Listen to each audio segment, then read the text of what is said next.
السلام علیکم ورحمۃ اللہ وبرکاتہ۔ کیا حال ہے سب کا؟ الحمد للہ الحمد للہ۔ تو ذوالحج کی تیاری پوری ہے یا ابھی سن کے کریں گے؟ بہت سی باتیں تو آپ کو پتہ ہے، لیکن ریمائنڈر اچھا ہوتا ہے۔ آج جب میں تیاری کر رہی تھی تو مجھے اتنا اچھا لگ رہا تھا کہ یہ ساری چیزیں ریمائنڈر کے طور پر دوبارہ سے تازی ہو رہی ہیں، چاہے پتہ بھی ہو پھر بھی دوبارہ دہرانا ضروری ہوتا ہے تاکہ عمل میں تازگی آئے۔ ٹھیک ہے، انشاءاللہ۔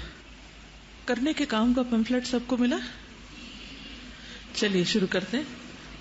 نحمده ونصلی علی رسولہ الکریم، اما بعد فاعوذ باللہ من الشیطان الرجیم، بسم اللہ الرحمن الرحیم، رب اشرح لی صدری ویسر لی امری واحلل عقدۃ من لسانی یفقہوا قولی۔ قرآن مجید میں اللہ سبحانہ وتعالی کا ارشاد ہے، والفجر، قسم ہے فجر کی، ولیال عشر، اور 10 راتوں کی، والشفع والوتر، اور جفت اور طاق کی، واللیل اذا یسر، اور رات کی جب وہ چلتی ہے، هل فی ذلک قسم لذی حجر، یقیناً اس میں عقل والے کے لیے بڑی قسم ہے، بہت بڑی گواہی ہے۔ اللہ سبحانہ وتعالی فجر کے بعد 10 راتوں کی قسم کھا رہے ہیں۔ 10 راتوں سے مراد ذوالحجہ کی پہلی 10 راتیں ہیں، جیسے کہ ابن عباس، ابن زبیر، مجاہد اور ان کے علاوہ بہت سے سلف اور خلف نے کہا ہے۔ رمضان المبارک کے بعد ذوالحج کے پہلے 10 دن عبادت کے اعتبار سے بہت ہی اہم ہیں۔ رمضان گزرنے کے بعد ہماری وہ عادتیں جو ہم نے رمضان میں اختیار کی ہوتی ہیں، یا عبادتیں جو ہم نے بہت یکسوئی کے ساتھ اور تندہی سے کی ہوتی ہیں، ان میں کچھ نہ کچھ کمی آنے لگتی ہے۔ تو یہ اللہ سبحانہ وتعالیٰ کی بہت بڑی رحمت ہے کہ وہ ہمیں دوبارہ ذوالحج کا یہ عشرہ دے کر بہت سی چیزوں کو یاد دلا دیتا ہے، اور ایک بار پھر سے عبادت کا شوق پیدا ہو جاتا ہے اور عبادت کی طرف ہم متوجہ ہو جاتے ہیں۔ حدیث پاک میں آتا ہے، رسول اللہ صلی اللہ علیہ وسلم نے فرمایا، وَأَشْهُرِ الْحُرُمِ رَجَبٌ وَذُو الْقَعْدَةِ وَذُو الْحِجَّةِ وَالْمُحَرَّمُ وَأَشْهُرُ الْحَجِّ شَوَّالٌ وَذُو الْقَعْدَةِ وَعَشْرٌ مِّن ذِي الْحِجَّةِ، حرمت والے مہینے رجب، ذی قعدہ، ذو الحجہ اور محرم ہیں، اور حج کے مہینے شوال، ذی قعدہ اور ذو الحج کے 10 دن ہیں۔ قرآن مجید میں آتا نا، الحج اشہر معلومات، کہ حج کے مہینے سب کو معلوم ہے، تو وہ کون کون سے؟ شوال، ذو القعدہ اور ذو الحج کے 10 دن۔ تو اس مہینے کی 2 طرح سے فضیلت ہے۔ ایک تو یہ کہ یہ حج کا مہینہ ہے جس میں ایک عظیم فریضہ ادا ہوتا ہے، اور یہ ایک اجتماعی عبادت ہے، اور اس ماہ کے پہلے 10 دن کو افضل ترین اور عظیم ترین دن کہا گیا۔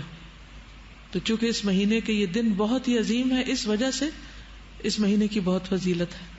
اور دوسرے یہ کہ حرمت والے مہینوں میں سے ایک مہینہ ہے۔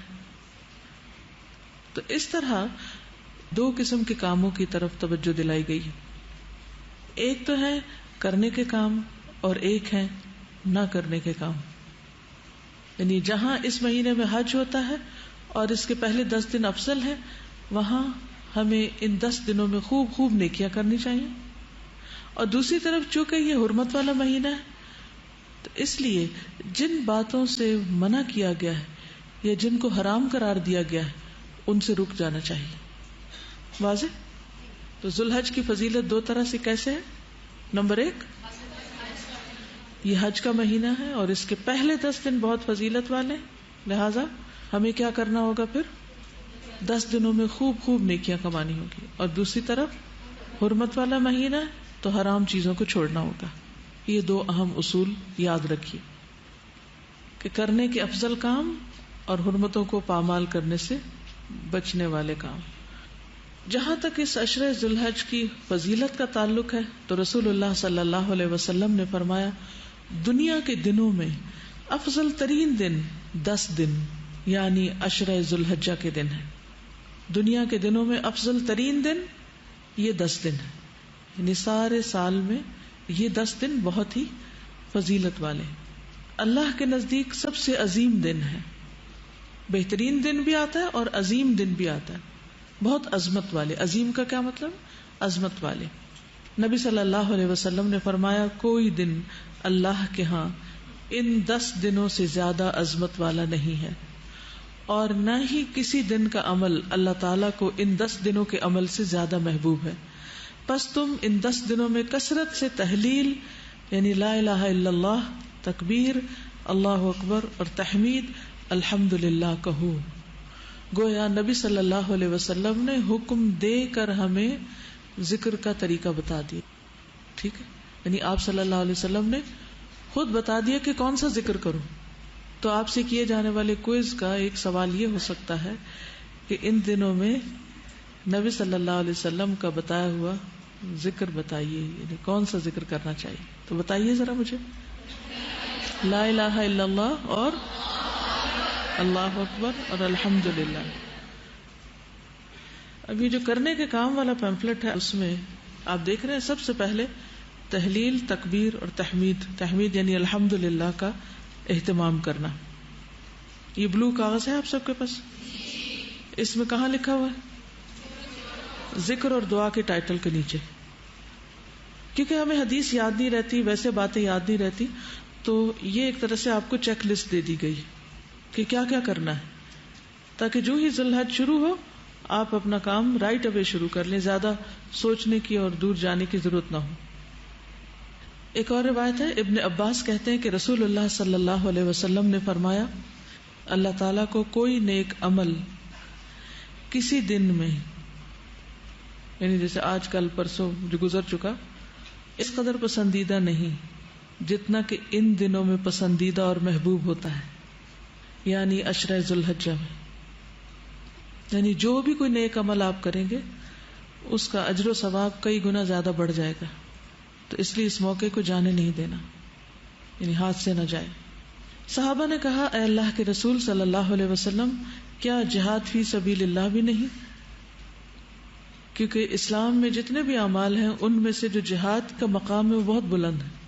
اس کے بارے میں ہے والجہاد ذروۃ سنامہ، یعنی اس کی کوہان ہے، ایک بلند چوٹی کی طرح، ایک اوپر اٹھا ہوا، یعنی نمایاں ترین نیک عمل ہے. آپ نے فرمایا نہیں، جہاد فی سبیل اللہ بھی نہیں، مگر جو کوئی شخص اپنی جان اور مال لے کر نکلا ہو اور پھر کچھ واپس نہ لایا ہو، یعنی اس کا گھوڑا بھی گیا، اس کی جان بھی گئی، جو کچھ وہ لے کر گیا، اسلحہ وغیرہ وہ سب بھی گیا، سب کچھ ہی اللہ کے راستے میں چلا گیا، تو اس کا درجہ اور مقام تو بہرحال سب سے بڑا ہے. ادروائز باقی اعمال جتنے بھی ہیں وہ ان دنوں میں کیے ہوئے باقی سال کی نسبت افضل ہے. ایک اور حدیث میں ہے نبی صلی اللہ علیہ وسلم نے فرمایا ان دنوں میں کیے گئے عمل سے افضل عمل کوئی نہیں.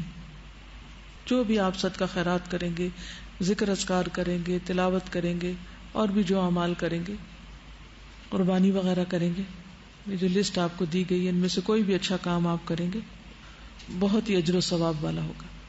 ایک اور روایت میں آتا ہے، صحیح الترغیب و ترہیب کی روایت ہے، نبی صلی اللہ علیہ وسلم نے فرمایا اللہ کے نزدیک کوئی بھی نیک عمل اس سے زیادہ پاکیزہ اور اس سے زیادہ اجر والا نہیں ہے جو کوئی شخص ذی الحجہ کے پہلے عشرے میں کرتا ہے. کہا گیا اللہ کے راستے میں جہاد کا بھی اتنا ثواب نہیں؟ آپ نے فرمایا نہیں، اللہ کے راستے میں جہاد کا بھی اتنا ثواب نہیں مگر وہ شخص جو اپنی جان اور مال کے ساتھ جہاد کے لیے نکلا اور پھر ان میں سے کچھ بھی واپس لے کر نہ لوٹا، یعنی اسے کچھ بھی نہ ملا دنیا میں سے.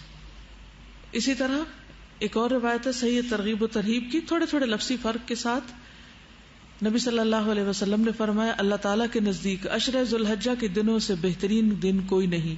ایک آدمی نے عرض کیا اللہ کے رسول کیا یہ افضل ہے یا ان کی گنتی کے برابر اللہ کے راستے میں جہاد کرنا، یعنی 10 بار جیسے؟ آپ نے فرمایا ان کی گنتی کے برابر اللہ کے راستے میں جہاد کرنے سے بھی زیادہ ہی افضل ہے، یعنی اگر کوئی شخص 10 بار جہاد میں شریک ہوا تو اس سے بھی زیادہ افضل ہے، سوائے اس شخص کے جس کا چہرہ مٹی میں ملا دیا گیا ہو، یعنی شہید ہو کر دفن ہو گیا ہو. صحابہ ان دنوں میں انتھک محنت کیا کرتے تھے اور اس کے بعد باقی سلف صالح بھی. راوی کہتے ہیں کہ سعید بن جبیر ذی الحجہ کے 10 دن داخل ہونے کے بعد عبادت میں بہت زیادہ کوشش کرتے اتنی جس کی وہ قدرت نہیں رکھتے تھے، یعنی میکسیمائز کرتے اپنے آپ کو، جتنا بھی زیادہ اپنا وقت لگا سکتے وہ لگاتے. تو اب آپ بتائیے کہ آپ کیا کریں گے؟ مثلاً کیا کر سکتے ہیں؟ یعنی کوئی تو کام ایسے کرنے چاہیے نا جو آپ عام دنوں میں نہیں کرتے لیکن ان دنوں میں آپ لازم کریں. روزہ رکھ سکتے ہیں، صدقہ کر سکتے ہیں، نفل نمازیں اور تہجد. آغاز کر لیں، آگے راتیں لمبی ہونا شروع ہو جائیں گی تو وہ کنٹینیو کریں، اور قرآن پاک کی صورتیں یاد کر لیں. ٹھیک ہے، یعنی ان 10 دنوں میں یہ 10 لیکچر پلان کر رہی ہیں تاکہ اوروں کو بھی موٹیویٹ کیا جائے، کیونکہ ہمارے ہاں رمضان کی اہمیت کا تو سب کو اندازہ ہے، لیکن ذوالحج کے عشرے کے بارے میں صرف وہی اس کو اہمیت دیتے ہیں جو حج پہ جاتے ہیں. باقی جو لوگ پیچھے رہتے ہیں وہ اس کو نارمل ڈیز کی طرح لیتے ہیں. تو اس لیے سنت کو زندہ کرنے کی ضرورت ہے. دوسری چیز یہ کہ حرمت والے ایام ہیں، اور حرمت والے ایام میں ہم دیکھتے ہیں کہ نبی صلی اللہ علیہ وسلم نے خاص طور پر، یعنی باقی تو مہینوں کے نام آپ نے لیے ہی، لیکن اس مہینے کی حرمت کا خصوصی طور پر صحابہ کرام کو یاد دلایا. ابن عمر کہتے ہیں کہ نبی صلی اللہ علیہ وسلم منا میں صحابہ سے مخاطب ہو کر فرما رہے تھے، تم جانتے ہو یہ کون سا دن ہے؟ انہوں نے کہا اللہ اور اس کا رسول بہتر جانتے ہیں. تو آپ نے فرمایا یہ حرمت والا دن ہے. پھر آپ نے پوچھا یہ کون سا شہر ہے؟ تو انہوں نے کہا اللہ اور اس کا رسول بہتر جانتے ہیں. تو آپ نے فرمایا یہ حرمت والا شہر ہے. پھر آپ نے پوچھا کیا تم جانتے ہو یہ کون سا مہینہ ہے؟ انہوں نے کہا اللہ اور اس کا رسول بہتر جانتے ہیں. آپ نے فرمایا یہ حرمت والا مہینہ ہے. یعنی آپ نے خاص طور پر اس مہینے کا ذکر کیا کہ یہ حرمت والا ہے. پھر فرمایا بے شک اللہ نے تمہارے خون اور تمہارے مال اور تمہاری عزتیں آپس میں تم پر اس طرح حرام کیے ہیں جیسے تمہارے اس دن کی تمہارے اس مہینے اور تمہارے اس شہر میں حرمت ہے. یعنی جیسے مکہ اور حرم کی اہمیت ہے اور جیسے ان دنوں کی اہمیت ہے، اس مہینے کی اہمیت ہے، اسی طرح تمہارے آپس میں جان مال کی ایک دوسرے کے لیے حرمت ہے. یعنی جس طرح ان چیزوں کو محترم سمجھتے ایسے ہی انسانوں کو بھی احترام دو، اور جو ان کا مال یا عزت اور جو ان کی بلانگنگز ہیں، ان کی جان، ان سب چیزوں کو بھی تم قابل احترام سمجھو. یہ ہم کس طرح کر سکتے ہیں؟ جو حسن اخلاق میں پڑھا اس کو امپلیمنٹ کریں. ایک چھوٹے سے لیول پر آپ دیکھیں کہ احترام کا عملی مظاہرہ کہاں کریں گے، کیسے کریں گے. مثلاً آپ کے گھر میں کون کون لوگ ہوتے ہیں؟ جن کی شادی نہیں ہوئی ان کے لیے کون ہوتے ہیں؟ بڑے پیرنٹس ہوتے ہیں، والدین ہوتے ہیں. اگر والدین نہیں تو کون ہوتا ہے گھر میں؟ کوئی دادا دادی یا نانا نانی یا خالہ چچا ماموں، یعنی کوئی بھی بڑے ہوتے ہیں نا. اور جن کی شادی ہو چکی ہوتی ہے وہاں کون کون ہوتا ہے؟ شوہر ہوتے ہیں، ساس سسر ہوتے ہیں. ٹھیک ہے، کیا ان کا احترام لازم ہے؟ کیسے کرتے ہیں احترام؟ کیا چیزیں احترام کرنے میں آتی ہیں اور کیا نہ کرنے میں؟ بولے کیسے ان سے؟ عزت کے ساتھ، ان کا نام نہ پکاریں، ان کے ساتھ نرم رویہ رکھیں، احترام کا رویہ رکھیں. شوہر کا بھی احترام لازم ہے؟ کوئی نہیں ہے. کیوں ضروری ہے شوہر کا احترام؟ ہم تو اتنی پڑھی لکھی لڑکیاں، ہمارے لیے تو لازم نہیں ہے. نہیں، ہم تو اسے ایز اے فرینڈ لیتے ہیں اور اس کا نام لے لے کے پکارتے ہیں. تو ہمیں تو یہ کس نے کہا احترام ہے شوہر کا؟ اس کے ساتھ جیسے چاہیں بدتمیزی کریں اور جیسے چاہیں بچوں کے سامنے لڑیں، اس سے چیخیں چلائیں، گالی گلوچ کریں، کچھ بھی کریں، سب ٹھیک ہے جی. تو اوبیڈینس اسی کی ہوتی ہے نا جس کا احترام ہو. فالصالحات قانتات، صالح عورتیں جو فرما بردار ہوتی ہیں. تو جو فرما بردار ہوتا ہے وہی دراصل احترام کرنے والا ہوتا ہے. اگر کوئی کسی کی بات نہ مانے تو اس میں کیا احترام ہے؟ جو ہمارے بزرگ تھے وہ کبھی شوہروں کا نام لے لے کے نہیں پکارتے تھے. آپ اس کو کیا لیگلی جائز بھی ہے، چلے جائز بھی قرار دے لیا، لیکن پھر بھی اللہ سبحانہ تعالیٰ نے شوہر کا درجہ ایک گنا زیادہ رکھا. وَلِلرِّجَالِ عَلَيْهِنَّ دَرَجَةٌ، یہ اللہ کی کہی ہوئی بات ہے جس کو ماننا پڑے گا، کیونکہ اسی میں فائدہ ہے نا. اگر ہم اللہ تعالیٰ کی بات نہیں مانیں گے تو اس میں اللہ تعالیٰ کا تو کوئی نقصان نہیں، ہمارا اپنا نقصان ہے. خواہ مشکل لگے، خواہ جواب ویسا نہ بھی ملے، لیکن ہمارے اوپر اپنی ذمہ داری ہے کہ ہمیں اپنی ذمہ داری نبھانی. تو یہ بھی کرنے کے کاموں میں سے، میرا نہیں خیال یہاں لکھا ہوا کہیں. اس کو ریوائز کرنا پڑے گا. والدین، سسرالی رشتہ داروں اور اپنے رشتہ داروں اور شوہر کا عزت احترام کرنا خدمت خلق میں آ جائے گا، یا اس کے اوپر نام ہی احترام کا دے دیں اس کو، کیونکہ حرمت والا مہینہ احترام کا تقاضا کرتا ہے. دیکھیے ہر انسان کا ٹیسٹ ہے نا، جو اس سے اچھا کرتا ہے اس سے اچھا کرنا تو بہت آسان ہے، لیکن اگر آپ کا شوہر اچھا نہیں کرتا لیکن پھر بھی آپ اپنا فرض پورا کر رہے ہیں، یہ بھی فرض ہے نا. ہم کھانا پکانا فرض سمجھتے ہیں کہ کھانا پکانا ہے، وہ ہمارے کام ہے، کپڑے دھونے، گھر صاف کرنا ہے، وہ ناراض بھی ہو تو کرتے رہتے ہیں، لیکن یہ فرض ادا کرنا اس کو بھول جاتے ہیں کہ یہ بھی اللہ ہی کی طرف سے حکم ہے. پھر اسی طرح عمرو بن احوص کہتے ہیں کہ میں حجۃ الوداع کے موقع پر رسول اللہ صلی اللہ علیہ وسلم کے ساتھ تھا. آپ نے اللہ تعالیٰ کی حمد و ثنا بیان کرنے کے بعد نصیحت کی، پھر خطبہ دیا اور فرمایا یہ کون سا دن ہے جس کی حرمت میں تم لوگوں کے سامنے بیان کر رہا ہوں، یہ کون سا دن ہے جس کی حرمت میں تم لوگوں کے سامنے بیان کر رہا ہوں. 3 دفعہ فرمایا آپ نے. لوگوں نے جواب دیا یا رسول اللہ حج اکبر کا دن ہے. آپ نے فرمایا تمہارے خون، مال، عزتیں ایک دوسرے پر اسی طرح حرام ہیں جیسے آج کا یہ دن تمہارے اس شہر اور اس مہینے میں حرام ہے. جان لو کہ ہر جرم کرنے والا اپنا ہی نقصان کرتا ہے، ہر جرم کرنے والا اپنا ہی نقصان کرتا ہے. کوئی باپ اپنے بیٹے کے جرم اور کوئی بیٹا اپنے باپ کے جرم کا ذمہ دار نہیں ہو. آگاہ ہو جاؤ کہ مسلمان کا بھائی ہے، اور کسی مسلمان کے لیے اپنے بھائی کی کوئی چیز حلال نہیں مگر وہ جو خود اپنے نفس سے حلال کر دے، یعنی خوشی سے خود دے دے.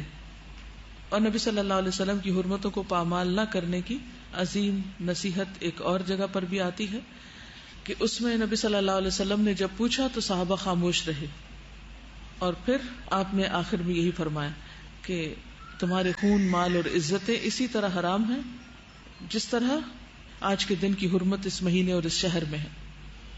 حضرت حسن کہتے ہیں کہ صبح آدمی ایمان والا ہوگا اور شام کو کافر، یا شام کو ایمان والا ہوگا اور صبح کے وقت کافر. اس کے بارے میں وہ کہتے تھے، یہ حدیث ہے نا کہ فتنوں کے دور میں ایسا ہوگا. تو اس کی وضاحت وہ کیسے کیا کرتے تھے؟ کہتے تھے صبح کو انسان اپنے بھائی کی جان، مال اور عزت کو اپنے اوپر حرام سمجھے گا، لیکن شام کو حلال سمجھنے لگے گا. اسی طرح شام کو حرام سمجھتا ہوگا تو صبح حلال کر لے گا. یعنی ایک چیز جس کی قباحت اور برائی کا اس کو اندازہ ہوگا، احساس ہوگا، پھر اس کے بعد وہ اس کو بہت آسان سمجھ لے گا. تو اب کرنے کے کام کیا ہے؟ سب سے پہلے تو یہ کہ حرمتوں کا پاس رکھنا ہے، ہمیں جان، مال، عزت کی حرمت کا لحاظ رکھنا ہے.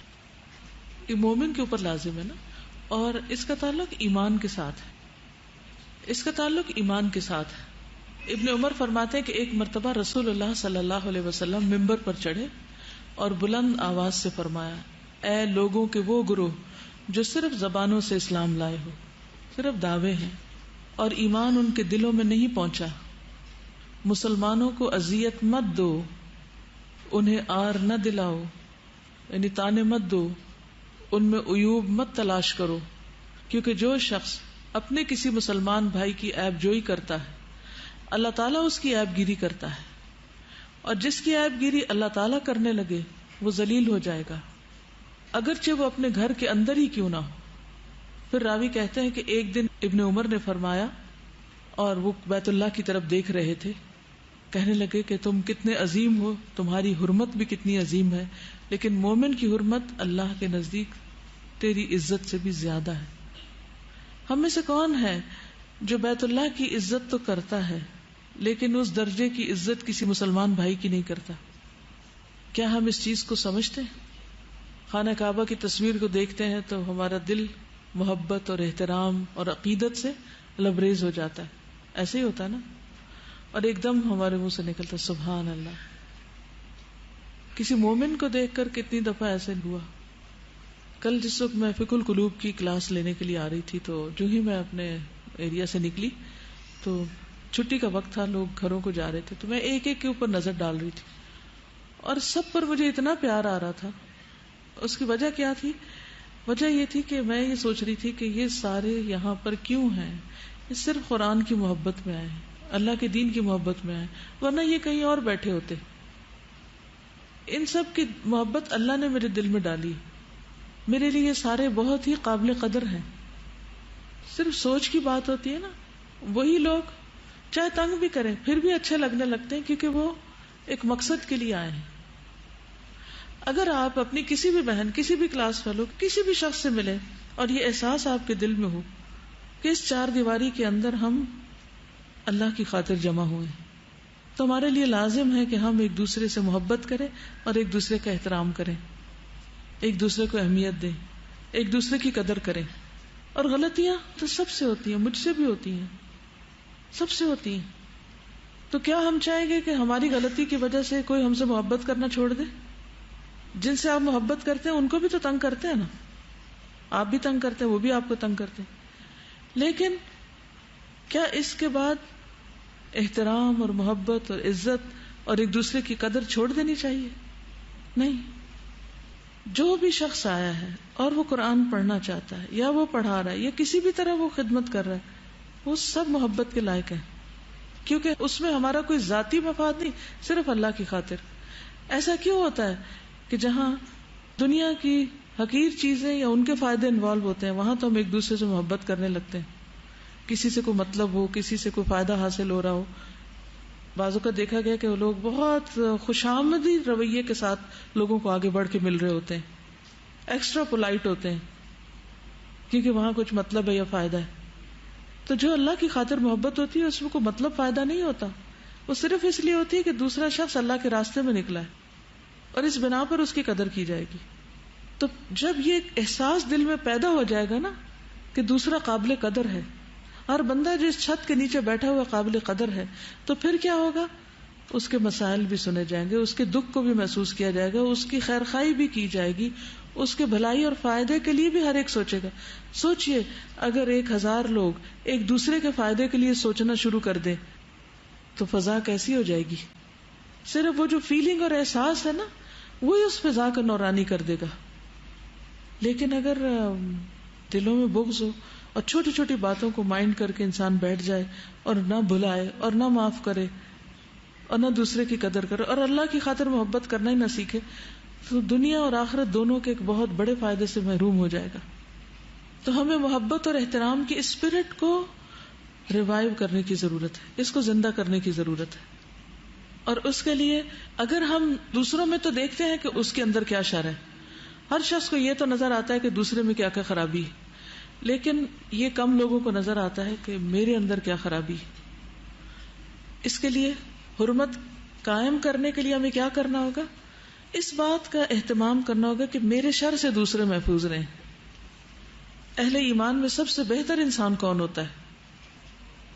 ابو ہریرہ کہتے ہیں کہ ایک مرتبہ کچھ لوگ ایک جگہ اکٹھے ہو کے بیٹھے ہوئے تھے، یعنی کچھ اکٹھے گیدرنگ تھی، تو نبی صلی اللہ علیہ وسلم ان کے پاس جا کر کھڑے ہو گئے اور فرمایا، کیا میں تمہیں بتاؤں کہ تم میں سب سے بہتر اور سب سے بدتر کون ہے؟ سوچئے، امیجن کیجئے کہ جیسے اس وقت اللہ کے رسول صلی اللہ علیہ وسلم آئے اور آپ کو پوچھیں تو آپ کے دل کا حال کیا ہوگا؟ کہ ڈر جائیں گے کہ کہیں میں ہی تو نہیں بدتر انسان. اب آپ خود تو نہیں آ رہے لیکن آپ کی بات تو پہنچ رہی ہے نا ہم تک، اور 3 دفعہ آپ نے یہ بات دہرائی، کیا میں تمہیں بتاؤں کہ تم میں سب سے بہتر اور سب سے بدتر کون ہے؟ اپنا حساب خود ہی لے لو. اس پر ایک آدمی نے عرض کیا، کیوں نہیں یا رسول اللہ صلی اللہ علیہ وسلم، آپ ہمیں بتائیے. آپ نے فرمایا، تم میں سب سے بہتر وہ ہے جس سے خیر کی امید ہو، جس سے خیر کی امید ہو اور اس کے شر سے امن ہو، اور سب سے بدتر وہ ہے جس سے خیر کی کوئی توقع نہ ہو اور اس کے شر سے امن نہ ہو. تو سب سے اچھا کون ہوا؟ جس سے خیر کی امید. سوچئے، اپنے آپ کو رکھ کے دیکھیے کہ اگر لوگوں کو آپ سے واسطہ پڑتا ہے کسی بھی کام، کسی بھی ضرورت کے سلسلے میں، تو وہ کیا گمان رکھتے ہیں آپ کے بارے میں کہ آپ ان کے لیے مددگار ہوں گے یا نہیں ہوں گے، یا آپ کو اچھی طرح عزت کے ساتھ آپ سے معاملہ کیا جائے گا یا بدتمیزی سے یا صرف ڈانٹ ڈپٹ سے؟ کیسا معاملہ ہوگا آپ کے ساتھ؟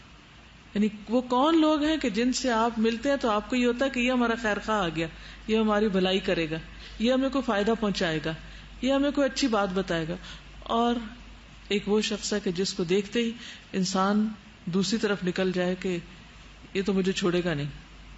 تو ہم اپنا مقام خود ہی ڈٹرمن کر لیں اپنے رویوں کے ساتھ. عبداللہ بن مسعود کہتے ہیں، ہم نبی صلی اللہ علیہ وسلم کے ساتھ تھے، ایک شخص کھڑا ہوا اور چلا گیا، اس کے جانے کے بعد ایک شخص اس کے بارے میں عیب جوئی کرنے لگا. نبی صلی اللہ علیہ وسلم نے فرمایا خلال کرو. خلال کیا ہوتا ہے؟ یعنی جو ٹوتھ پک ہوتی ہے نا اس کے ساتھ اپنے دانت صاف کرو, دانتوں سے ذرات کو نکالو. اس نے کہا میں کس وجہ سے خلال کروں, میں نے تو گوشت نہیں کھایا. آپ نے فرمایا یقیناً تم نے اپنے بھائی کا گوشت کھایا ہے. یعنی جو ہی اس نے منہ موڑا اس کی پیٹھ پیچھے تم اس کی برائی کرنا شروع ہو گئے. یہی تو عزتوں کو پامال کرنا ہے. عام طور پر کیوں ہم یہ باتیں شروع کر دیتے ہیں؟ چھوٹی چھوٹی باتیں ہوتی ہیں جو کسی کی ہمیں ہرٹ کی بھی ہوتی ہیں اور ہم کنٹرول نہیں کر سکتے اپنے اوپر کہ تھوڑی دیر صبر کر جائیں, کیونکہ تھوڑی دیر اگر انسان رک جائے نا تو غصہ ٹھنڈا ہو جاتا ہے. تو اپنے آپ کو کہیں اچھا میں ذرا 2-3 دن کے بعد یہ بات کروں گی, پھر غیبت ہوگی, کم ہو جائے گی. ہو سکتا ہے ہو پھر بھی, لیکن بہت کم ہو جائے گی. مشکل اس میں ہوتی ہے کہ انسان اسی وقت کچھ نہ کچھ تبصرہ شروع کر دیتا ہے. عبد الرحمن بن غنم کہتے ہیں نبی صلی اللہ علیہ وسلم نے فرمایا اللہ کے بہترین بندے وہ لوگ ہوتے ہیں کہ انہیں دیکھ کر اللہ یاد آ جائے, اور اللہ کے بدترین بندے وہ ہیں جو چغل خوری کرتے ہیں, دوستوں کے درمیان تفریق پیدا کرتے ہیں, یعنی لوگوں کو آپس میں لڑاتے رہتے ہیں. اس کی بات ادھر اس کی ادھر, باغی بیزار اور متعنت ہوتے ہیں, سرکش ہوتے ہیں. متعنت ہوتے سرکش. سوچئے زندگی میں وہ کون لوگ تھے یا ہیں کہ جن کی وجہ سے آپ کچھ لوگوں سے دور ہو گئے. ایسا ہوتا ہے نا ہر ایک کے ساتھ کہ آپ کے اچھے بھلے تعلقات ہوتے ہیں, بعض اوقات ہسبینڈ وائف کے, پیرنٹس کے ساتھ, بہن بھائیوں کے ساتھ اچھے بھلے تعلقات ہوتے ہیں, لیکن بیچ میں کچھ لوگ ایسے ہمارے خیر خواہ بن جاتے ہیں, نام نہاد خیر خواہ, جو ہمیں صرف دوسروں کی برائیاں چن کے بتاتے ہیں. ان سے کسی خیر کی توقع نہیں ہوتی, کسی کی تعریف کم ہی کریں گے, لیکن انہیں دوسروں کے عیب چننے خوب آتے ہیں, اور پھر وہ چن چن کے آپ کو لا کے بتائیں گے فلاں ایسا ہے, فلاں ایسا, فلاں ایسا. اچھا اس کا نتیجہ کیا ہوتا ہے؟ کیا آپ فرشتے ہیں کہ آپ متاثر نہ ہوں؟ آپ ہوتے ہیں متاثر, چاہے آپ اس کو نکال بھی دیں لیکن کچھ نہ کچھ اثرات رہ جاتے ہیں. اچھا اس کا نتیجہ کیا ہوتا ہے کہ نیکسٹ ٹائم جب آپ اس شخص سے ملتے ہیں جس کی آپ کو بات پہنچائی گئی ہو, تو پھر آپ کے دل کا حال کیا ہوتا ہے؟ اللہ یہ کہ آپ بہت ہی کوئی کبھی ایمان والے ہیں کہ آپ ان ساری باتوں کو باہر نکال دیں. بہت سی خرابیاں صرف نام نہاد دوستوں میں ہوتی ہیں جنہوں نے لوگوں کی برائیاں کرنے پر دوستی کر رکھی ہوتی کہ ہم تمہارے بڑے خیر خواہ ہیں, ہم تو زمانے بھر کی خرابیاں لا کے تمہیں بتائیں گے, تمہیں ویل انفارمڈ رکھیں گے. وہ ہر ایک کے صرف عیب چنتے ہیں. یعنی کسی شخص کی دن رات کی محنت میں سے اگر کوئی 2 باتیں ٹھیک نہیں لگی جو کہ بہت نارمل ہے, اس کو ہائی لائٹ کر دیں گے اور باقی ساری خیر بلا دیں گے. تو پھر ایسے لوگ خواہ بظاہر کتنی بھی خیر خواہی کے دعوے کرتے ہو, کیا واقعی وہ خیر خواہ ہیں جنہوں نے آپ اور آپ کے دوستوں کے درمیان پھوٹ ڈالی, آپ کے رشتوں کو خراب اور برباد کیا, آپ کے تعلقات کو بگاڑا؟ تو پھر کیا ایسے لوگوں سے دوستی رکھنی چاہیے یا ایسے لوگوں کی قدر کرنی چاہیے؟ پھر قیس بیان کرتے ہیں کہ عمرو بن العاص چند ساتھیوں کے ساتھ جا رہے تھے, ایک مردہ خچر پر سے گزرے جو پھول گیا تھا. انہوں نے کہا اللہ کی قسم کوئی اس میں سے پیٹ بھر کر کھا لے. کس میں سے بتائیے باقی لوگ؟ مردہ خچر میں سے. کبھی روڈ سائڈ پہ پڑے ہوتے ہیں نا مردہ بھینس یا خچر یا کتا یا کوئی, یہ اس سے بہتر ہے کہ کسی مسلمان کا گوشت کھا لے, یعنی غیبت کرے. اتنا گندا فعل ہے. تو اگر عشرہ ذی الحج میں ہم اس مہینے کی حرمت کو قائم کرتے ہوئے انسانوں کی حرمت کا خیال رکھیں اور پورے کانشیسلی اپنے اوپر کنٹرول رکھیں کہ ہم نے کسی کی برائی نہیں دوسرے کے سامنے جا کے کرنی, تو ہی باقی نیک اعمال فائدہ دیں گے. ورنہ کیا ہوتا ہے کہ ہم نیک اعمال تو بہت سارے کر لیتے ہیں لیکن اپنی زبان سے دوسروں کو اذیت دینا نہیں چھوڑتے, جس کے نتیجے میں ادھر ہم نیکیاں جمع کر رہے ہوتے ہیں اور دوسری طرف وہ نیچے پیندے میں ہول کر کے کیا کرتے ہیں, وہ ساری کی ساری ساتھ کی ساتھ گراتے چلے جاتے ہیں. حضرت ابو ہریرہ کہتے ہیں کہ ہم رسول اللہ صلی اللہ علیہ وسلم کے ساتھ چل رہے تھے, ہم 2 قبروں کے پاس سے گزرے, آپ کھڑے ہو گئے, ہم بھی آپ کے ساتھ کھڑے ہو گئے. آپ کا رنگ بدلنے لگا یہاں تک کہ آپ کی آستین کپ کپانے لگی, یعنی یہ جو قمیص کی جو آستین تھی وہ ہلنے لگی, یعنی آپ کا جسم کانپ رہا تھا, یہ مطلب تھا. ہم نے عرض کیا اللہ کے رسول صلی اللہ علیہ وسلم آپ کو کیا ہو گیا، یعنی آپ کے اوپر یہ لرزہ کیوں طاری ہو گیا؟ آپ نے فرمایا کیا تم وہ نہیں سن رہے جو میں سن رہا ہوں؟ تو ہم نے عرض کیا اللہ کے رسول صلی اللہ علیہ وسلم وہ کیا بات ہے؟ آپ نے فرمایا یہ 2 آدمی اپنی قبروں میں سخت عذاب دیے جا رہے ہیں، اور ہلکے گناہ کی وجہ سے، ہلکے گناہ کی وجہ سے۔ ہم نے عرض کیا وہ کس سلسلے میں؟ آپ نے فرمایا ان میں سے ایک تو پیشاب سے نہیں بچتا تھا، یعنی طہارت کا اہتمام نہیں کرتا تھا، استغفر اللہ، اور دوسرا اپنی زبان سے لوگوں کو اذیت پہنچاتا تھا، دوسرا اپنی زبان سے لوگوں کو تکلیف پہنچاتا تھا، اور ان کے درمیان چغلیاں کرتا پھرتا تھا، ادھر کی بات ادھر لگائی، ادھر کی ادھر، فلاں نے ایسا کیا، فلاں نے ایسا کیا۔ بھئی آپ پر عمل بالمعروف اور نہی عن المنکر نہیں واجب؟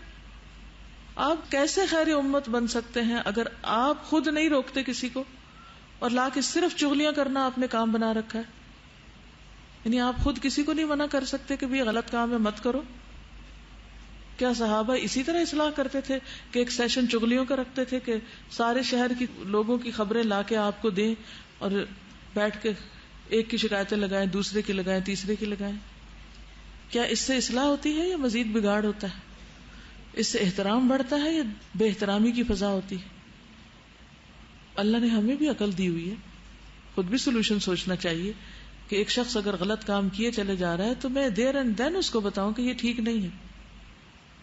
جو دماغ عیب چننے میں لگ سکتا ہے، کیا وہ دماغ اسلام میں نہیں لگ سکتا؟ کوئی اگر یہ کہ نہیں مجھے تو پتہ ہی نہیں کیا کرنا ہے اور کیسے کرنا ہے، کیوں نہیں پتا؟ اس لیے کہ ہم پتہ کرنا ہی نہیں چاہتے۔ پھر اسی طرح بدگمانی، آپ نے فرمایا سب باتوں سے زیادہ جھوٹی بات ہے۔ پھر ٹو لگانا، عیب تلاش کرنا، یعنی سامنے نظر نہیں بھی آتے تو کیوریس ہو کے چھپ چھپ کے پوچھنا، اور ایک دوسرے سے نفرت کرنا، بغض رکھنا، جس سے آپ نے منع فرمایا لا تقاطعوا ولا تدابروا ولا تباغضوا ولا تحاسدوا، تم ایک دوسرے سے قطع تعلق ہی نہ کرو، ایک دوسرے سے روگردانی نہ کرو، منہ نہیں پھیرو، ایک دوسرے سے بغض نہ رکھو، نہ ایک دوسرے سے حسد کرو، تم سب آپس میں بھائی بھائی ہو جاؤ جیسا کہ اللہ نے تمہیں حکم دیا۔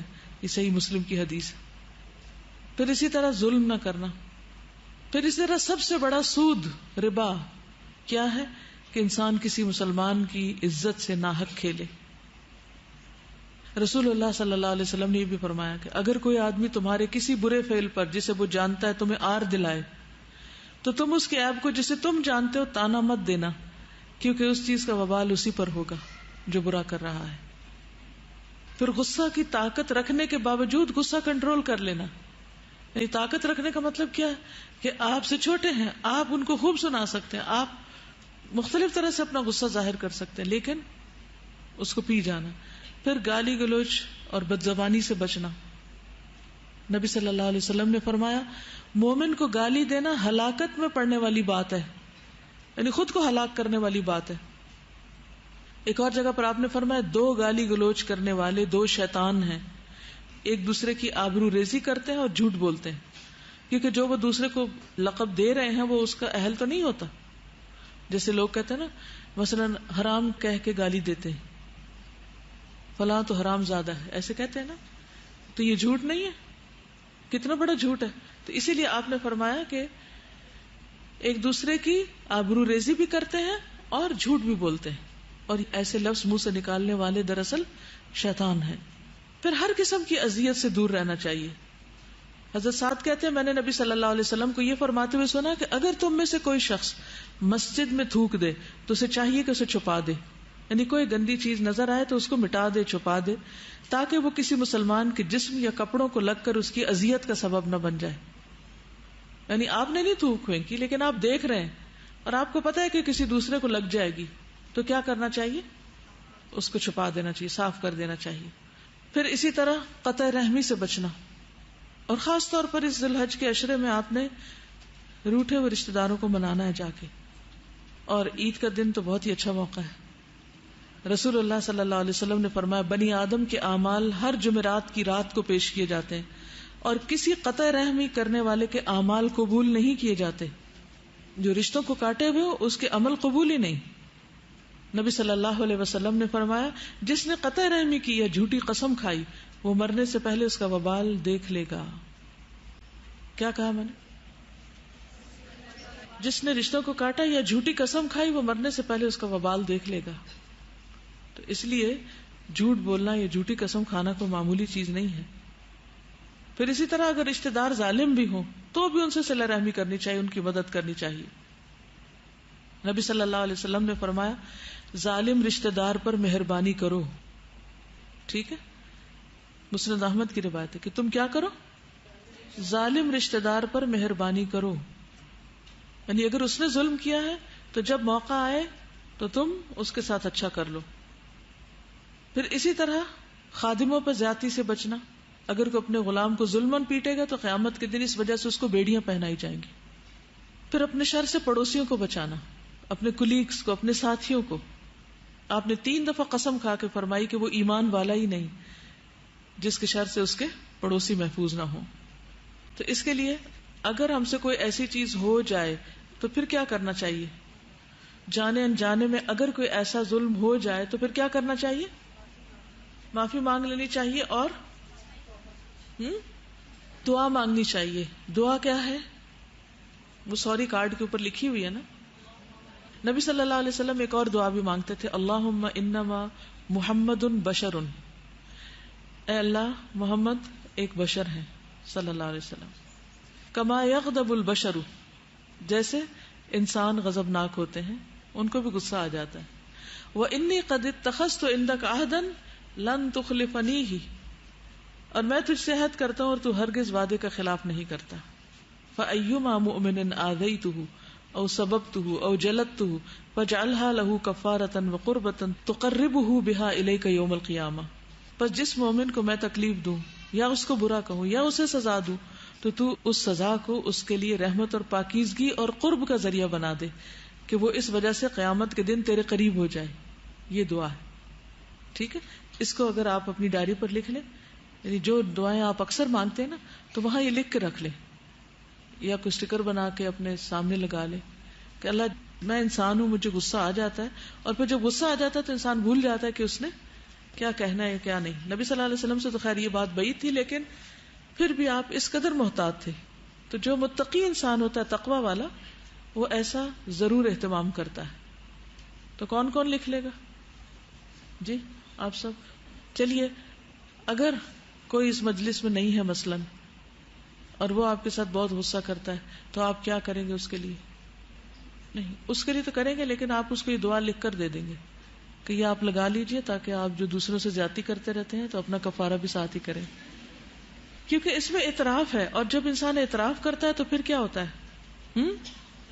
جب اعتراف کر لیتا ہے انسان تو پھر اللہ تعالیٰ اس کو معاف کر دیتا ہے، اور آئندہ انسان اور محتاط بھی ہوتا ہے کہ مجھے یہ نہیں کرنا. جی آپ فرمائیں. تو جس پر ہم نے غصہ کیا تو غصہ اسی وقت کرتے ہیں جب وہ کوئی برا کام کرے یا برا لگ رہا ہو، پھر غصہ کرتے ہیں نا. تو پھر اسی کو ہی دعا دیں گے، اللہ اس کو اپنے قریب کر لے، تو پھر اگلی دفعہ وہ اس کی بھی اصلاح ہو جائے گی. اس میں بہت بڑا فائدہ. دیکھیں جب ہم کسی کو یہ دعا دیں گے اللہ تو اس بندے کو اپنے قریب کر لے، جس نے آپ کو تنگ کیا آپ اسے کہہ رہے ہیں اللہ اس کو اپنے قریب کر لے، تو کیا اس کا عمل تبدیل ہوگا یا نہیں؟ اس کا رویہ اور اخلاق بھی بدلنے لگے گا کیونکہ آپ اس کے لیے دعا کر رہے ہیں، اور وہ بھی ٹھیک ہو جائے گا، اور پھر وہ آپ کو ہی نہیں اوروں کو بھی تنگ نہیں کرے گا.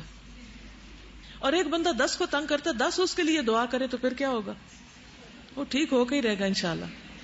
ہوتا پتہ کیا ہے، جب ہمیں کوئی ایسا کرتا ہے نا تو ہم صرف اس کو لان تان کرتے ہیں، برا بھلا کہتے ہیں، اس کے لیے اچھا نہ سوچتے ہیں، اور وہ مشہور ہو جاتا ہے. وہ کہتا ہے میں تو ہوں ہی ایسا، میں تو یہی کروں گا، کیونکہ اس کی وہ آئیڈینٹی بن گئی ہے، وہ خرابی. ہم یعنی غیبت کے بارے میں پڑھتے بھی ہیں، اس پہ عمل کی بھی ارادہ کر لیتے ہیں اور کوشش بھی کرتے ہیں اپنی طرف سے، اور پکے وعدے بھی کر لیتے ہیں، سب کچھ کر لیتے ہیں. کچھ عرصہ بچ بھی جاتے ہیں لیکن پھر کر لیتے ہیں اور پھر ہونے لگ جاتی ہے. پھر بعض اوقات جب ہم دوبارہ وہ چیزیں پڑھتے ہیں تو پھر اتنا یعنی ڈر لگتا ہے، یعنی بار بار ہم سے وہی کچھ ہو رہا ہوتا ہے. تو یہ تو دعا ہے نا کہ جب ہم نے کر لی تو ہم پڑھ رہے ہیں. کوئی ایسی دعا جو ہم اس سے پہلے پڑھیں؟ اللہم آت نفسی تقواہا وزکیہا وانت خیر من زکاہا. کیونکہ تقوی جو ہوتا ہے نا وہ احتیاط والا انسان ہوتا ہے. تو جب تقوی دل میں آئے گا اسٹرانگ قسم کا، تو پھر انسان کہے گا چھوڑو پرے، جانے دو. اور ایمان کی مضبوطی. تو ذو الحج کے اس مہینے میں چونکہ یہ افضل ایام ہے تو اس میں ہمیں افضل اعمال بھی کرنے ہیں. تو اعمال میں سب سے افضل عمل کیا ہے؟ ایمان ہے. لیکن ہمارا ایمان بعض اوقات ناقص ہوتا ہے، اس میں کمیاں ہوتی ہیں، تو اس کو درست کرنے کی ضرورت ہے. اور اس میں سب سے بہترین ایمان کون سا ہے؟ جس میں کوئی شک نہ ہو. یعنی شک نہ ہو کا مطلب کیا ہے کہ اللہ کے بارے میں، اس کے رسول کے بارے میں، اس کی کتاب، ہر کسی بھی چیز کے بارے میں شک نہ ہو. جب انہوں نے کہا قرآن میں کوئی شک نہیں لا رہی بفی، تو پھر اس میں جو بات آ گئی ہے ہم نے مان لی. اگر اس میں کوئی چیز بتائی گئی کہ یہ تمہارے لیے نقصان دہ، تو ہمیں سخت نقصان دہ سمجھے، اس کو زہر پینے سے بھی زیادہ نقصان دہ سمجھے.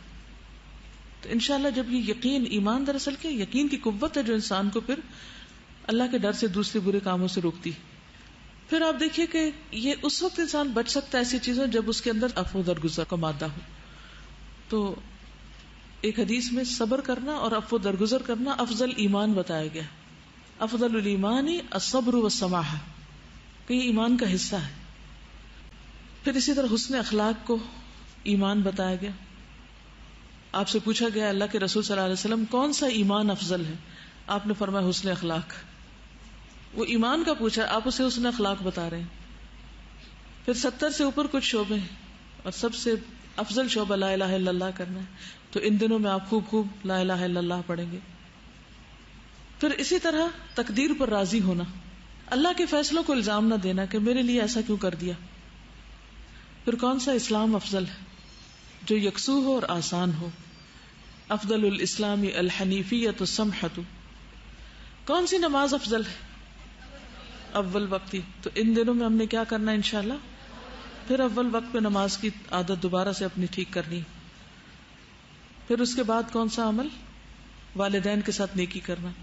اور پھر اس کے بعد جہاد فی سبیل اللہ. پھر با جماعت نماز جو ہے مردوں کے لیے، ایک روایت میں 25 اور ایک جگہ 27 گنا کا اجر بتایا گیا. پھر جمعے کے دن کی فجر کی با جماعت نماز. حدیث میں آتا ہے اللہ کے ہاں سب سے افضل نماز جمعے کے دن فجر کی نماز ہے جسے با جماعت ادا کیا جائے. اس میں کون سی 2 سورتیں پڑھی جاتی ہیں؟ سورۃ السجدہ اور الدہر. پھر افضل نماز وہ جس میں لمبا قیام ہو.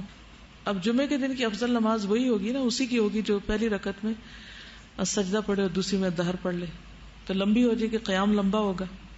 پھر اسی طرح تہجد کی نماز، فرض نماز کے بعد افضل نماز تہجد کی نماز ہے، یعنی نوافل میں، رات کے پچھلے پہر میں یا نصف رات میں. لیکن ایسا کرنے والے بہت تھوڑے ہیں. نبی صلی اللہ علیہ وسلم نے فرمایا داؤد علیہ السلام کی نماز تہجد سب سے افضل تھی. وہ آدھی رات تک سوتے، پھر تہائی رات جاگتے اور چھٹا حصہ پھر سو جاتے. پھر فرض کے علاوہ گھر میں نفل نماز پڑھنا یہ بھی بہت افضل ہے. نوافل میں تہجد کے علاوہ اور کون سے نوافل کا آپ اہتمام کریں گے؟ چاشت، اشراق وغیرہ. اس کا فائدہ کیا ہے؟ کیا فائدہ اس کا؟ سارے اعضاء کا، سارے جوڑوں کا صدقہ ہے. پھر عورت کا کمرے میں نماز پڑھنا صحن میں پڑھنے سے افضل. پھر مسجد نبوی اور مسجد حرام میں نماز پڑھنا، کیا فائدہ ہے اس کا؟ کتنا؟ مسجد حرام میں نماز پڑھنے کا کتنا فائدہ ہے؟ 1,00,000 نمازوں کا. اور مسجد نبوی میں 1,000 کا. پھر روزے رکھنے ان 10 دنوں میں انشاءاللہ، یعنی عید کے دن تو نہیں رکھنا لیکن 9 تاریخ تک. داؤد علیہ السلام کا روزہ سب سے افضل تھا، 1 دن رکھنا اور 1 دن نہ رکھنا. یہ بھی آپ کر سکتے ہیں اگر ہمت کم ہے، اور اگر زیادہ ہے تو آپ پورے 9 دن کے رکھ لیں. اس لیے کہ رسول اللہ صلی اللہ علیہ وسلم نے فرمایا رمضان کے بعد سب سے افضل روزے اللہ کے مہینے محرم کے روزے ہیں. ٹھیک ہے، اور اس میں ہم جو عاشورہ کا روزہ ہے خاص طور پر، اور پھر وہ تو اگلے مہینے میں آئے گا. لیکن ان دنوں میں چونکہ کوئی بھی نیک عمل بہت افضل ہے تو ان دنوں کے روزے آپ رکھیں گے. پھر اور کون سا عمل ان دنوں میں کرنا چاہیے جس کے لیے یہ مہینہ خاص طور پر؟ حج کرنا. جی، تو حج میں کون سا حج افضل ہے؟ جسے بلند آواز سے لبیک پکارنا اور خون بہانا، یعنی زیادہ قربانی کرنا. نبی صلی اللہ علیہ وسلم نے کتنی کی تھی؟ 100 قربانیاں کی تھی. پھر مالی صدقات دینا، ان میں سب سے زیادہ افضل اپنے اہل و عیال پہ خرچ کرنا ہے، گھر والوں کو دینا، ان کی ضروریات پوری کرنا. اس رشتہ دار کو دینا جو پوشیدہ دشمنی رکھتا ہے، کیا کریں گے بتائیے؟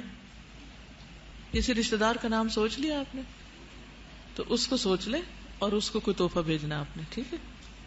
پھر اپنے بھائی کی ضرورت پوری کرنا، رشتہ داروں کے بعد عام لوگوں کی طرف آ جائیں۔ رسول اللہ صلی اللہ علیہ وسلم نے فرمایا افضل عمل مومن کو خوشی دینا ہے، کہ تم اس کے سطر کو ڈھانپ دو یا اس کی بھوک کو سیر کر دو یا اس کی ضرورت پوری کر دو، یعنی کسی کی کوئی بھی ضرورت پوری کرنا، کھلانا پلانا پہنانا۔ پھر دودھ دینے والا جانور ہدیہ دینا افضل صدقہ ہے، ایسا جانور جو صبح کو ایک پیالہ دودھ دے اور شام کو ایک پیالہ دودھ دے، مثلا آپ بکری لے کر کسی کو صدقہ کر سکتے ہیں۔ پانی پلانا، لکھ لیجئے یہ جو آپ کا کاغذ ہے نا، یہ جہاں صدقہ لکھا ہوا ہے اس میں پانی کوئی نہیں لکھا ہوا، لکھیے اس میں پانی، یہ جنرل باتیں لکھی ہوئی ہیں۔ پانی پلانا، کپڑا یا کھانا دینا، دودھ پلانا۔ اگر آپ کے پاس بکری نہیں ہے یا کوئی ایسی چیز نہیں دے سکتے کسی کو تو دودھ کا صدقہ کر سکتے ہیں، کوئی کنواں کھدوا سکتے ہیں۔ افضل صدقہ جو حضرت سعد کو آپ نے بتایا تھا وہ کیا تھا؟ آپ نے کہا تھا کہ کنواں کھدوا دو، کیونکہ وہاں پانی کی ضرورت تھی۔ اور اس وقت جو بلوچستان میں زلزلے کا علاقہ ہے وہاں پر لوگوں کی حالت کافی خراب ہے، 50% علاقہ جو وہ ایک طرح سے ختم ہو چکا ہے، اور بہت سے لوگ فوت بھی ہو گئے ہیں، اور کھانے کو نہیں، پانی نہیں، اور سانپ کاٹ رہے ہیں۔ آج صبح ہی بتایا گیا کہ سانپ کے کاٹے کا جو ٹیکا ہے وہ اس کی ضرورت ہے، اس کے لیے پیسے چاہیے، تو وہاں پر بھی آپ کر سکتے ہیں، ان کے لیے پانی بھیجنے کا بھی آپ کر سکتے ہیں۔ پھر اسی طرح اللہ کی راہ میں کچھ دینا، فی سبیل اللہ، مثلاً آپ قرآن پاک کی تعلیم کے لیے کچھ خرچ کرتے ہیں، یا پھر اللہ کے راستے میں خیمے کا سایہ مہیا کرنا۔ اب اگر خیمہ نہیں، اگر کسی چھت کے نیچے بیٹھ کے اللہ کی کتاب پڑھ رہا ہے تو بھی اللہ کے راستے میں ہے۔ پھر اللہ کے راستے میں خادم دینا، یعنی اپنے بچے یا اپنے کسی بھی عزیز کو جو یعنی اللہ کے دین کی خدمت کے لیے وقت دینا۔ مثلا آپ کے پیرنٹس جنہوں نے اپنی بیٹیوں کو بھیجا ہوا ہے، دن رات یہاں کام کرتی ہیں، 12 گھنٹے ڈیوٹی کرتی ہیں، تو وہ ان کو کہیں کہ اپنی نیت اچھی کر لیں، کیونکہ یہ آپ کی طرف سے ایک صدقہ بھی ہے۔ کسی کی سیلری پے کر دینا، جو لوگ کام کر رہے ہیں ان میں سے کسی کی سیلری دے دینا، یا ایسی اونٹنی دینا جو اونٹ کے قابل ہو، مثلا سواری کا انتظام کر دینا، کسی کے آنے جانے کا کرایہ جو ہے وہ دے دینا۔ بہت سے لوگ دے بھی رہے ہیں الحمدللہ دوسرے اسٹوڈنٹس کے لیے، یعنی کسی دین کے خادم کو بہترین اونٹنی دینا جو ہے یہ بہترین صدقہ ہے۔ اونٹنی سے مراد یہ ہے کہ کوئی بھی سواری کا انتظام کرنا۔ پھر اسی طرح یہ ہے کہ تندرستی کی حالت میں کیا گیا صدقہ، کہ جب آپ بیمار نہیں ہیں، کچھ بھی نہیں، اور ایسا صدقہ کرنا جو خود کو محتاج نہ کر دے، یعنی کچھ اپنے لیے بھی رکھنا۔ بہترین تو کیا ہے کہ جیسے 3 حصے کر دے، ایک تو انسان اپنے اسی کام میں انویسٹ کرے، ایک لوگوں کو دے دے، یعنی جہاں جہاں بھی دینا ہے، اور ایک اپنی ذات کے لیے رکھے۔ پھر معاملات میں بہترین صدقہ کیا ہے؟ صلح کرانا۔ تو انشاءاللہ آپ لوگ جب عید پر جائیں گے یا عید کا موقع ہوگا تو ضرور ایسے لوگوں سے ملنے کے لیے جائیں کہ جو آپ سے ناراض ہیں یا آپ ان سے ناراض ہیں، خود ہی جا کے صلح کر لیں۔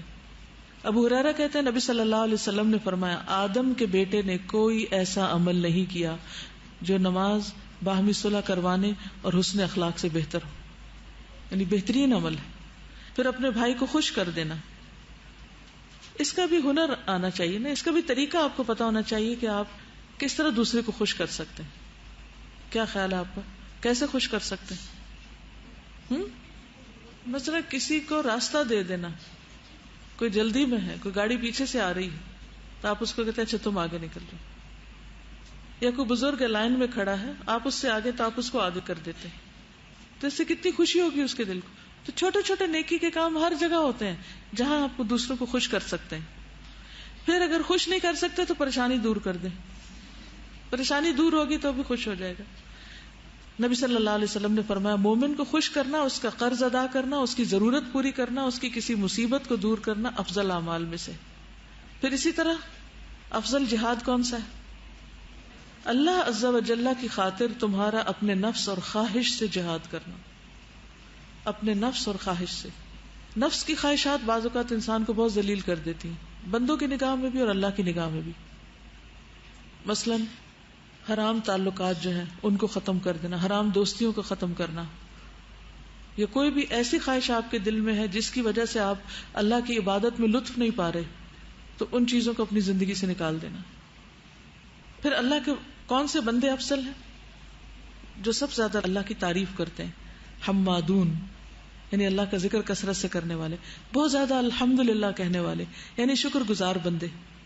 پھر وہ جن کے اخلاق سب سے اچھے ہوں، پھر جن کے اعمال سب سے اچھے ہوں، کثرت سے تسبیح کرنے والے، تکبیر کہنے والے، تحلیل کرنے والے، سچی زبان والے، دوسروں کو اپنی تکلیف سے بچانے والے، اللہ کے راستے میں جان اور مال لگانے والے، اللہ کے راستے میں بہادری سے لڑنے والے. پھر طاقتور مومن کمزور مومن سے بہتر، تو اپنی صحت پر توجہ دینا، اپنی سستی اور غفلت کو دور کرنا. پھر لوگوں میں رہ کر ان کی اذیتوں پہ صبر کرنے والے، یہ مومن بہت افضل ہیں. اچھا، ہمیں ذرا سی کسی سے تکلیف پہنچتی ہے تو ہمارا پہلا ری ایکشن کیا ہوتا ہے؟ ہم جا رہے ہیں کٹی. آپ دیکھیے جہاں جا رہے ہیں نا وہاں بھی یہی ہونا ہے. میں لکھ کے دیتی ہوں آپ کو، اس لیے کہ ہر انسان کے اندر خیر بھی اور شر بھی، اور بعض اوقات دوسرا انٹینشنلی نہیں بھی آپ کو تکلیف دیتا لیکن آپ کو پہنچ جاتی کیونکہ آپ سینسیٹیو ہیں کسی خاص چیز سے. اگر اس وقت میں یہ آپ سے پوچھوں کہ لوگوں کی کون کون سی چیزیں آپ کو تکلیف دیتی ہے تو ہر ایک کے پاس ایک لسٹ ہوگی. کیونکہ ابھی ریسنٹلی میں فیصل آباد گئی ہوئی تھی تو وہاں میں نے یہ ایکٹیویٹی کروائی. میں نے کہا کوئی ایک چیز بتائیں کہ جو آپ کو دوسروں میں اچھی نہیں لگتی. تو وہ باتیں کھل کے سامنے آئیں جو عام طور پر واقعی پائی جاتی تو وہ بھی ہم جیسے لوگ کر رہے ہوتے ہیں نا. تو میں نے ان کو ایک ہی حل بتایا، جو بات دوسروں میں اچھی نہ لگے وہ خود میں سے نکال دے. یعنی ہو سکتا ہے جو کوئی بتا رہا ہے کسی کی اچھی نہیں، وہ ہماری شاید بتا رہا ہو، تو ہم اس کو دور کر دیں تو یعنی کہ سب معاملہ ٹھیک ہو جائے گا. رسول اللہ صلی اللہ علیہ وسلم نے فرمایا وہ مومن جو لوگوں کے ساتھ رہتا ہے اور ان کی اذیتوں پر صبر کرتا ہے اس مومن سے افضل ہے جو لوگوں کے ساتھ نہیں رہتا اور ان کی اذیتوں پر صبر نہیں کرتا.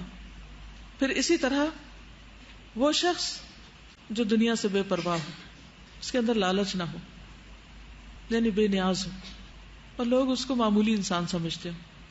پھر اسی طرح نبی صلی اللہ علیہ وسلم کے صحابہ میں سے ایک شخص بیان کرتے ہیں کہ رسول اللہ صلی اللہ علیہ وسلم نے فرمایا ممکن ہے کہ دنیا پر کوئی انتہائی حقیر آدمی غالب آ جائے اور اس وقت لوگوں میں افضل مومن وہ ہوگا جو دو کریمین معزز لوگوں کے درمیان ہوگا.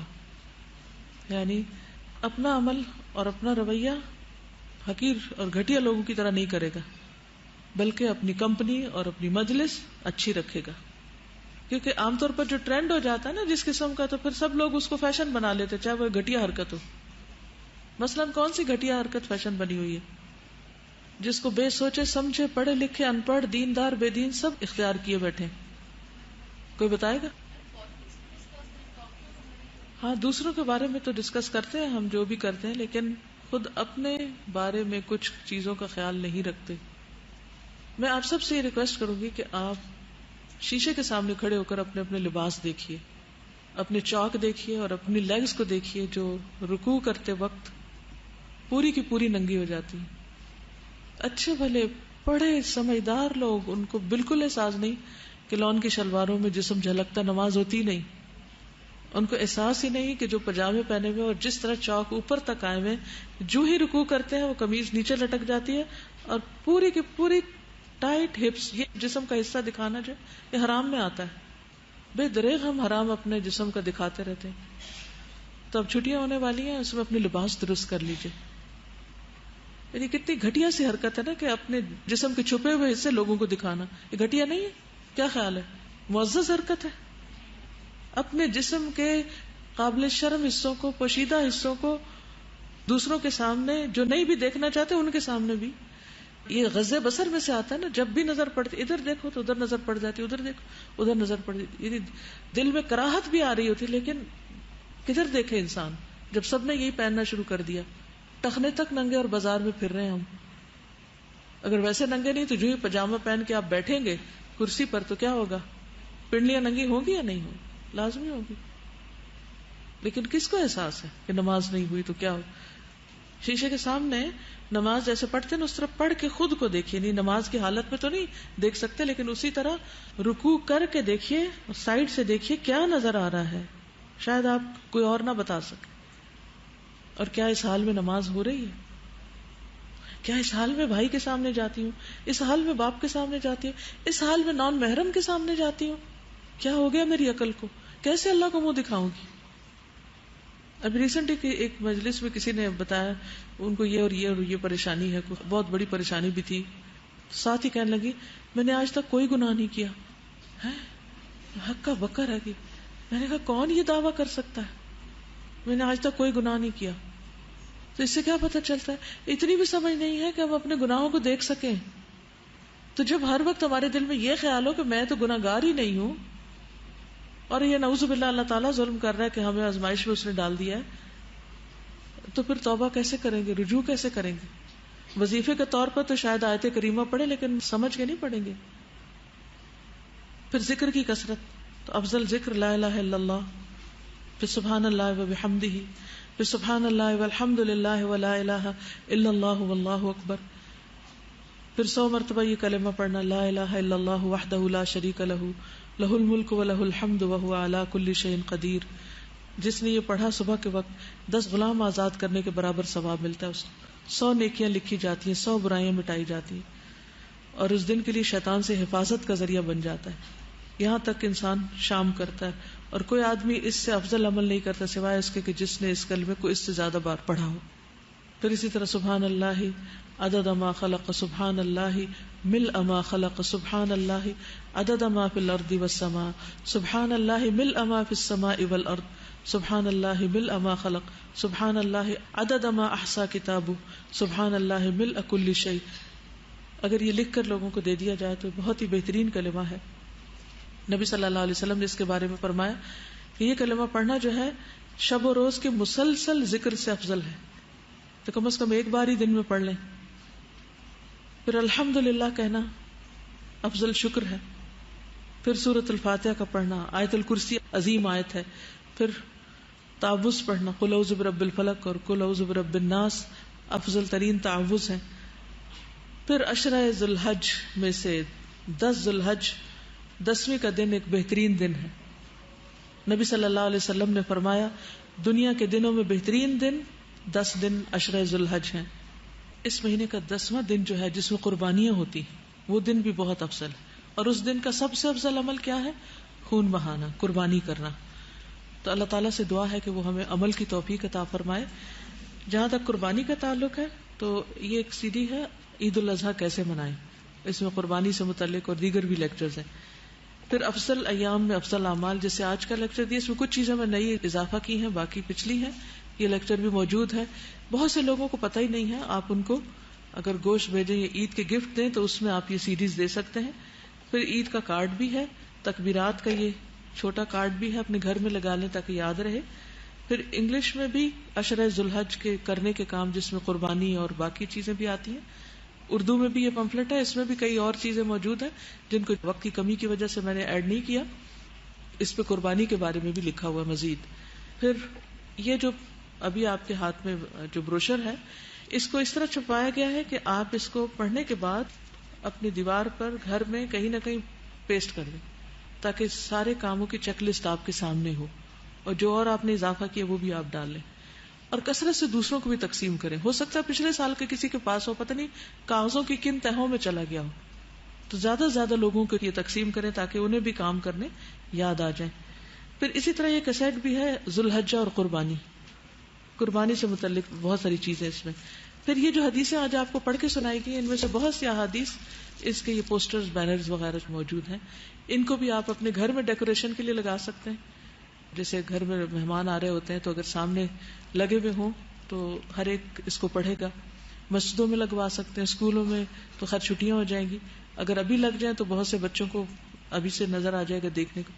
اسی طرح دوسروں کو بھی گفٹ کر سکتے ہیں. اسی طرح نمایاں جگہوں پر آپ یہ بینر بھی لگوا سکتے ہیں. یہ کیا لکھا ہوا ہے؟ کیونکہ افسوس کے ساتھ یہ کہنا پڑتا ہے کہ مسلمانوں کے اندر ایسے لوگ بھی موجود ہیں جو اب قربانی کرنے کو بھی ضروری نہیں سمجھتے، اور وہ سمجھتے کہ اس دن وہ پیسے کہیں اور صدقہ کر دینے چاہیے. کیا سال بھر میں آپ کسی دن اتنے پیسے صدقہ کر کے غریبوں کی مدد کرتے جو عید کے دن ہی آپ کو یاد آتا ہے، جس دن قربانی کا دن ہوتا ہے؟ کیونکہ قربانی کا جو دن ہے 10 تاریخ سے جو شروع ہوتا ہے اس دن میں اللہ سبحانہ وتعالیٰ کو سب سے زیادہ جو پسندیدہ عمل ہے انسان کا وہ خون کا بہانا ہے. اگر وہی نہیں کر رہے تو باقی پھر نیکیاں ہم نے کیا کی؟ تو ہر مقام کے لیے کام ہوتا ہے نا. اسی طرح تکبیرات کا یہ بڑا پوسٹر، کیونکہ ان دنوں میں تکبیرات پڑھنا جو ہے اور عید کے دن بھی یہ بہت بہترین عمل ہے. لوگوں کو ویسے یاد نہیں رہتا، کسی نہ کسی جگہ آپ اپنی طرف سے صدقہ جاریہ کے طور پہ لگوا سکتے ہیں. ٹھیک ہے، تو انشاءاللہ نیکی کے کام خود بھی کریں اور دوسروں کو بھی کرنے کی طرف راغب کریں گے تو اللہ سبحانہ وتعالیٰ آپ کے نیک عمل کرنے میں برکت ڈالے گا. جب ہم امر بالمعروف اور نہی عن المنکر جب کرتے ہیں تو اس کا فائدہ یہ ہوتا ہے کہ ہمارے اپنے اندر وہ کام کرنے کی صلاحیت پیدا ہو جاتی ہے اس کی برکت سے. بعض اوقات ایسا ہوتا ہے کہ دوسرا آ کے کسی اور کی غیبت شروع کر دیتا ہے اور ہم وہاں سے اٹھ نہیں سکتے، اور جس کے بارے میں وہ کہہ رہے ہوتے ہیں ہمارے دل میں اس کی بدگمانی پیدا ہونی شروع ہو جاتی. کیسے نپٹیں؟ دلچسپی کا اظہار نہ کریں، سنی انسنی کریں. وہ دعا بھی پڑھا دیں، اس کو بھی پڑھا دیں کہ آپ کو جس پہ غصہ آیا ہوا اس کے لیے دعا کر دیں، تو آپ کو غیبت کی ضرورت نہیں رہے گی. ٹھیک ہے. سبحانک اللہم و بحمدک، اشہد ان لا الہ الا انت، استغفرک و اتوب الیک. السلام علیکم و رحمۃ اللہ وبرکاتہ.